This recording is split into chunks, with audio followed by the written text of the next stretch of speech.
I'm Eric, I'm a game designer, and today we're going to be reviewing Anno Mutationem.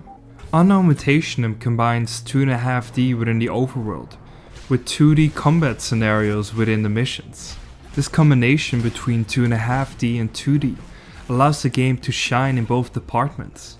When exploring the world and interacting with the many intriguing characters which can be found in this cyberpunk-like city, the 2.5D art style enables the game to increase its complexity of the city, providing players with greater depth and immersion, because the areas you can explore both vertically and horizontally give you greater freedom to explore, have agency over where you want to go. It also makes the city feel more alive. Furthermore, you perceive the city to be bigger than it actually is. Because of the freedom and agency, you perceive the city to be bigger than it actually is, because the assigned areas you are exploring feel like a small part of the entirety of the city. The 2.5D approach suits the more story and exploration focused sequences better, whereas tight and fast gameplay is more accessible within a 2D setting.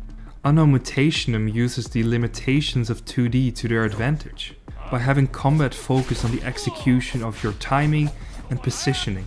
These aspects are easier to highlight and develop in 2D, and the game does an excellent job doing so, especially when it comes to the feedback.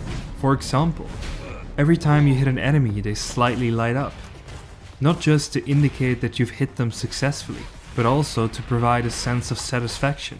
You just successfully executed an action, and now you are rewarded through special effects, sound, and animations. The feedback is there to empower you, make you feel good about performing your actions, besides the fact that it enhances the clarity of what you are doing. Enemies are well telegraphed. In other words, with anticipation of the animation, they will project to you what they are going to do in the next move. This gives you a time frame to dodge, and a chance to plan ahead.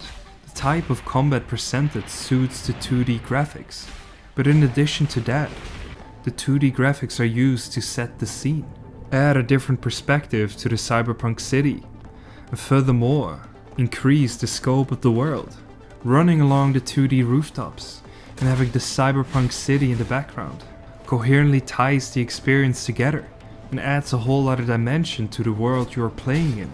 It shows the many faces of the world and how dynamic the city really is. Anno Mutationem cleverly uses the different art styles to amplify the specific type of gameplay you are experiencing at that moment. Whether it is 2.5D when you are exploring, or 2D when you are fighting your way through the many challenges, it manages to amaze you, show a different perspective, and subvert your expectations. Thank you so much for watching another episode of Game Designer Plays. If you enjoyed this video, please consider liking and subscribing. I would highly appreciate that. And then I hope to see you back in my next video. See you there, bye bye.